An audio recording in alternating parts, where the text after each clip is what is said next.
तो आइए बच्चों देखते हैं इस क्वेश्चन में क्या करना है। देखिए क्या कह रहा है, in a conductor 6.25 into 10⁻16 electrons flow from its end A to B in 2 seconds. यानी एक कंडक्टर है जिसमें इतने इलेक्ट्रॉन्स क्या कर रहे हैं, एक एंड से दूसरे एंड 2 सेकेंड्स में क्या कर रहे हैं, फ्लो कर रहे हैं। Find the current flowing through the conductor. अब इस कंडक्टर में कितना करंट फ्लो हो रहा है ये हम लोगों को बताना है अगर एक इलेक्ट्रॉन पर चार्ज इतना हो।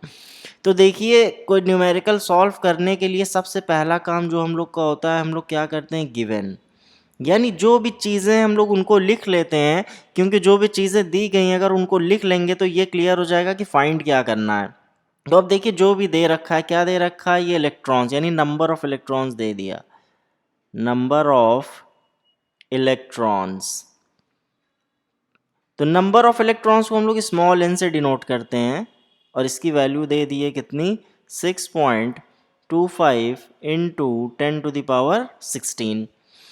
Flow from its end A to B in 2 seconds. Time कितना ले रहा है फ्लो होने में, तो टाइम को आइए लिख लेते हैं, ये है टाइम, स्मॉल टी से इसको डिनोट करते हैं, इसकी वैल्यू कितनी दे दी है, 2 seconds. Find the current flowing through the conductor. अब हम लोग को कंडक्टर से कितनी करंट फ्लो हो रही है ये बताना है। अगर एक इलेक्ट्रॉन पर चार्ज 1.6 इंटू 10⁻−19 कूलम दे रखा हो, यानी इतनी वैल्यूज़ हम लोगों को दे रखी हैं। ये क्या है, देखिए एक इलेक्ट्रॉन पर चार्ज, यानी एक इलेक्ट्रॉन पर चार्ज कितना होता है, 1.6 इंटू 10⁻−19 कूलम। अब क्या करेंगे, बहुत ही सिंपल ये न्यूमेरिकल है, इसमें क्या करेंगे, बस करंट का फॉर्मूला यूज़ कर लेंगे। तो देखिए करंट कैसे निकाली जाती है, चार्ज अपॉन टाइम, यानी अगर हमको चार्ज पता हो और टाइम पता हो तो हम करंट निकाल सकते हैं। तो यहाँ अगर आप ध्यान देंगे इस क्वेश्चन में आपको टाइम तो दे दिया है, यानी टाइम पता है हम लोग को, बट देखिए कैपिटल क्यू की वैल्यू, ये क्या है, चार्ज है, चार्ज नहीं दे रखा है। तो इसका मतलब अगर हम लोग को चार्ज निकाल लें, चार्ज कैलकुलेट कर लें, तो चार्ज अपॉन टाइम करंट दे देगा। तो अब इस चार्ज को कैसे कैलकुलेट करेंगे, ये देखिए इस चार्ज का फॉर्मूला होता है क्या, Q is equals to N into ई।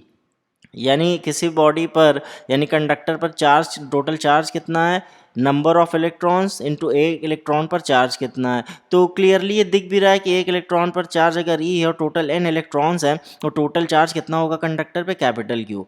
तो एक फॉर्मूला ये चार्ज का होता है, Q is equals to N E, और ये फॉर्मूला किसका है, करंट का है। तो अगर हम लोग करंट के फॉर्मूले को इस तरह से लिखना चाहें इसके टर्म्स में तो लिख सकते हैं। करना क्या होगा, क्यू की वैल्यू हम लोग क्या कर देंगे, यहाँ पे पुट कर देंगे। वो हम लोग चाहें तो अगर अलग अलग करना चाहें तो कर सकते हैं, मतलब हम लोग पहले क्यू फाइंड कर सकते हैं एन इंटू ई से, क्योंकि एन भी दे रखा है और ई भी दे रखा है। ये देखिए ये एन है और ई है, ऐसे भी कर सकते हैं, और चाहें तो फॉर्मूले को इस टर्म में लिख सकते हैं इस तरह से, यानी क्यू की जगह हम लोग क्या कर दें, एन इंटू ई पुट कर दें, तो एक फॉर्मूला हम लोग को करंट का इस फॉर्म में भी मिल जाएगा। अगर ये वाला यूज़ करना चाहें तो भी यूज़ कर सकते हैं, इसके लिए चार्ज अलग से कैलकुलेट कर लें, और अगर चार्ज चाहें तो चार्ज की वैल्यू यहाँ पुट कर सकते हैं। तो अब देखिए हम लोग को एन भी पता है, ई भी पता है और टी भी पता है, तो वैल्यूज़ रख देंगे, वैल्यूज़ रख के कैलकुलेट कर लेंगे। आइए वैल्यूज़ रख देते हैं, आई इज इक्वल्स टू क्या हो गया, N into E upon T. तो एन क्या है, 6.25 इंटू 10⁻16, और ई क्या है, एक इलेक्ट्रॉन पर चार्ज स्मॉल ई 1.6 इंटू 10⁻−19 अपॉन टाइम कितना दे रखा है, 2 सेकेंड्स। आइए कैलकुलेट कर लेते हैं, देखिए 2 से 1.6 कैंसिल हो जाएगा, 0.8 बचेगा। इस टाइप के एक्सप्रेशंस को सॉल्व करने के लिए करते हैं कि हम लोग पावर्स अलग कर लेते हैं और इस तरह के नंबर्स जो होते हैं क्या कर लेंगे, अलग कर लेंगे। यानी 6.25 इंटू 0.8 हम लोग क्या कर लेते हैं, अलग कर लेते हैं, और पावर्स अलग कर लेते हैं, 10⁻16 इंटू 10⁻−19। अब देखिए अगर इसका मल्टीप्लिकेशन करेंगे तो इसका मल्टीप्लिकेशन आप कर सकते हैं, सीधे क्या आता है 5, और इनटू यहाँ पे देखिए क्या होगा, लॉज ऑफ एक्सपोनेंट्स क्या कहता है कि बेस अगर सेम हो तो पावर्स क्या हो जाती हैं, ऐड हो जाती हैं। अगर बेस सेम है तो पावर्स क्या हो जाएंगी, ऐड हो जाएंगी, यानी 16 प्लस -19, इसका मतलब 5 into 10⁻16 - 19 which is equals to 5 into 10⁻³ यानी करंट हम लोग को कितनी मिल गई, I is equals to 5 into 10⁻³ ampere. अब ये तो हमको एम्पेयर में मिल गई, लेकिन बुक में आंसर किस तरह से दिया होता है, मिली एम्पेयर के फॉर्म में, तो इसको मिली एम्पेयर में कन्वर्ट कर लेंगे। कैसे, देखिए 1 milli ampere is equals to किसके होता है, 10⁻³ एम्पियर के। यानी 1 मिली एम्पेयर किसके इक्वल है, 10⁻³ एम्पियर के। तो अब हम इसको चाहें तो मिली एम्पेयर में कन्वर्ट कर सकते हैं।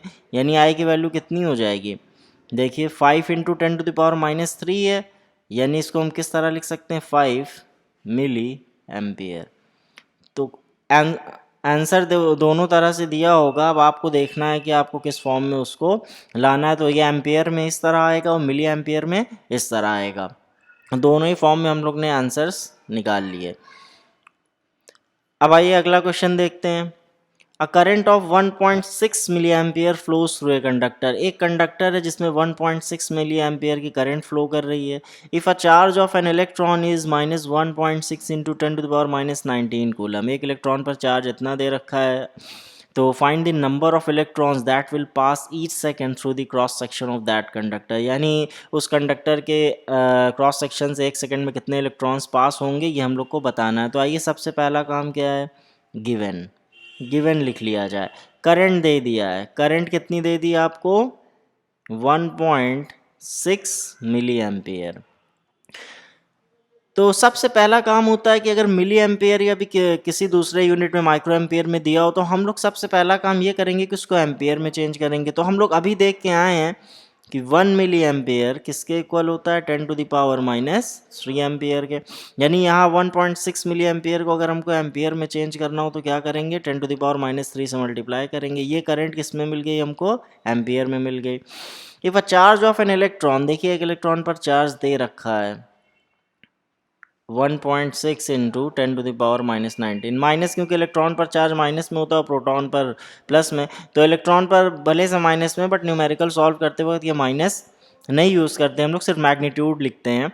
तो find the number of electrons that will pass each second through the cross section of that conductor. देखिए इनडायरेक्टली टाइम भी दे दिया है, ईच सेकेंड। इस ईच सेकेंड का मतलब क्या है, 1 सेकेंड। यानी हर सेकेंड, हर एक सेकेंड कितने इलेक्ट्रॉन्स पास हो रहे हैं कंडक्टर से, कंडक्टर के किसी क्रॉस सेक्शन से। तो टाइम कितना दे दिया है, 1 सेकेंड। फाइंड क्या करवा रहा है, नंबर ऑफ इलेक्ट्रॉन्स यानी n। यानी इतनी चीज़ें गिवन है और ये फाइंड करना है। तो फिर हम लोग वही फॉर्मूला यूज़ करेंगे, I is equals to Q upon T। लेकिन इसको इस तरह से भी लिख सकते हैं, N into E upon T, क्योंकि हम लोग को पता है Q इज इक्वल्स टू क्या होता है, N इंटू ई। तो Q की जगह N ही लिख दिया, डायरेक्ट फॉर्मूला यूज़ कर सकते हैं। तो आइए वैल्यूज़ रखते हैं। करंट कितना दे रखा है, एक बार इसको इस तरह से फिर लिख लें, N into E upon T. तो करंट कितना है, 1.6 इंटू 10⁻³ n फाइंड करना है। एक इलेक्ट्रॉन पर चार्ज है 1.6 इंटू 10⁻⁹ और टाइम कितना है, 1 सेकेंड। तो n की वैल्यू क्या हो जाएगी, 1.6 इंटू 10⁻³ अपॉन 1.6 इंटू 10⁻⁹।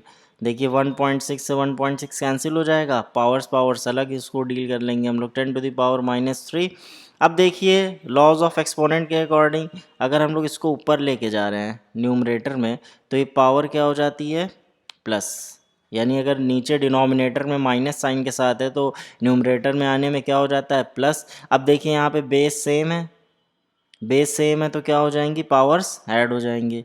यानी 10⁻³ प्लस 19 यानी कितना हो गया, 10⁻16। तो 10⁻16 इलेक्ट्रॉन्स क्या होंगे, कंडक्टर के क्रॉस सेक्शन से हर सेकंड पास होंगे। यानी इनकी वैल्यू कितनी आ गई, 10⁻16।